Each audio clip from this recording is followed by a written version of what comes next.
We're going to start off with maintaining clear skin using Iku Acne Serum. A clear canvas is always easier to work with. Moving on to pale foundation. I'm not a fan of using white foundation, so I'm going to take the lightest foundation shade that I own and double the amount I normally use, warming it on the back of my hand with a brush and applying it evenly on my entire face and neck. Use a sponge for additional blending. We're going to skip concealers because we want to preserve as much of your natural dark circles as possible. So apply a translucent finishing powder around your eyes. This will set the foundation and create a smoother surface for the eye makeup. Set your foundation with loose powder, load your puff up, blot the excess, and gently dab the puff all over your face. This will create a more even, smoother coverage. The reason why we want to keep the dark circles is because vampires don't get much sleep. Let's define the nose by contouring. I'm selecting a neutral flesh tone that is 2 shades darker than my own. With a filbert brush, lightly run it along the sides of your nose to create an illusion of a defined nose.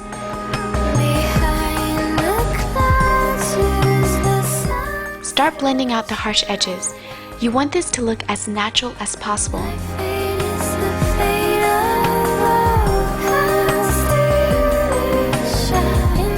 Also, with the light shade, highlight your nose bridge and lightly blend away.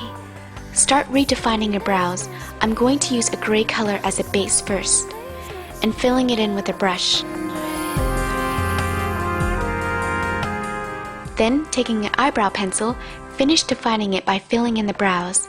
Use a stronger hand and try to avoid using black. To keep both eyebrows looking similar, tilt your head down, measure the angle with the pencil, and compare. Remember, your brows don't have to look identical. They're more like sisters, not twins. Keep tilting down and check if they're even. We want the eyebrows to look strong, but not overpower the eyes. Now prep the eyes. Apply a sufficient amount. This will intensify the colors. Get your eyeshadows ready. I'm using Coastal Scents 88 palette. And select a rusty color and apply it on your lids. A rusty color gives your eyes that bloodshot look. Now start fading the color out. Get the color deep inside the socket. This will create deeper hollows in your eyes. Now fade out the outer V. This will create a warm undertone.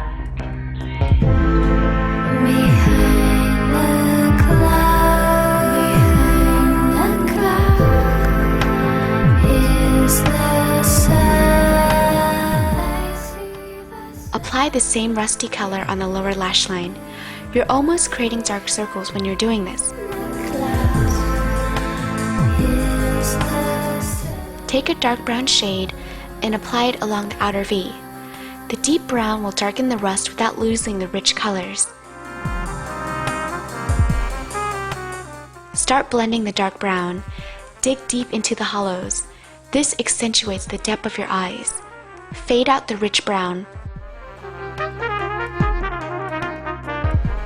Now rim your eyes with black eyeliner. So line your waterline.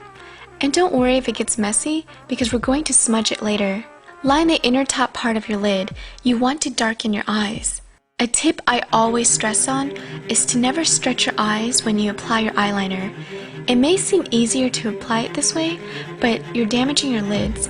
This will prematurely age and sag them. Now take a small brush and smudge the eyeliner. Create a slight cat eye.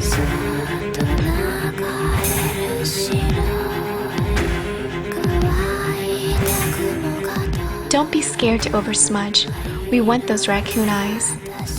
For any boo-boo, use Q-tip and twist to remove.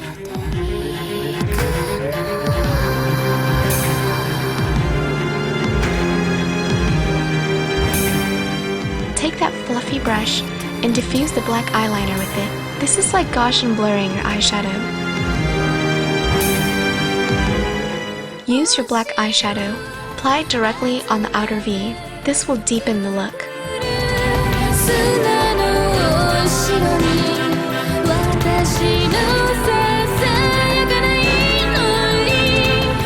Use a fan brush to remove any fallouts.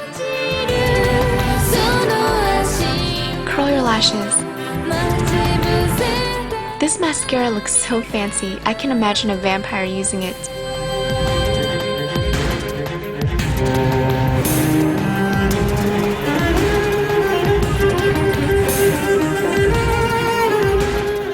a wine or burgundy colored blush.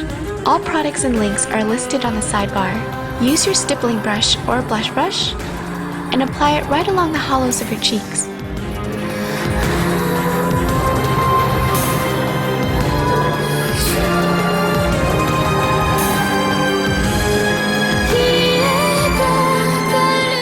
As you can see, my Laura Mercier concealer melted in my car. So start reshaping a more defined edge to your lips.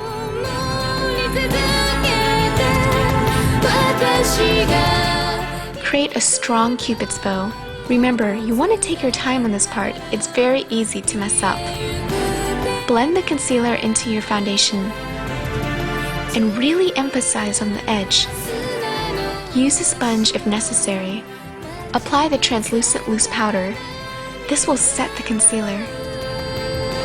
Apply a wine or black cherry colored lip color. Look at this Yves Saint Laurent lipstick. It's so gothic looking with intricate details. Very vampire-ish, right? So apply your lipstick and use a brush to fill in the lips. A brush gives you more control and precision. You want precise application to make sharp edges.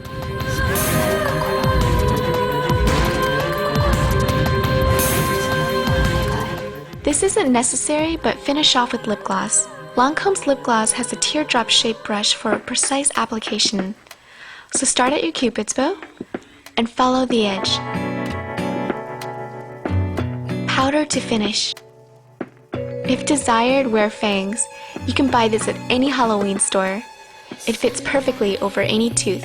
I prefer to use denture adhesive cream to stick the fangs on my teeth.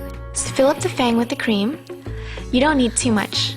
Fit it over any one of your teeth. Wait for a few minutes for it to set. I waited roughly 2 to 3 minutes. Grr, I'm gonna suck your blood. Enjoy your look. It's haunting, gothic, elegant, mysterious, and romantic.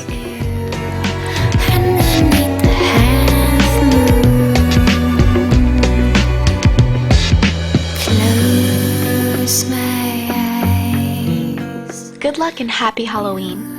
Music is by Late Night alumni Canon Wakishima, Suna no Oshiro.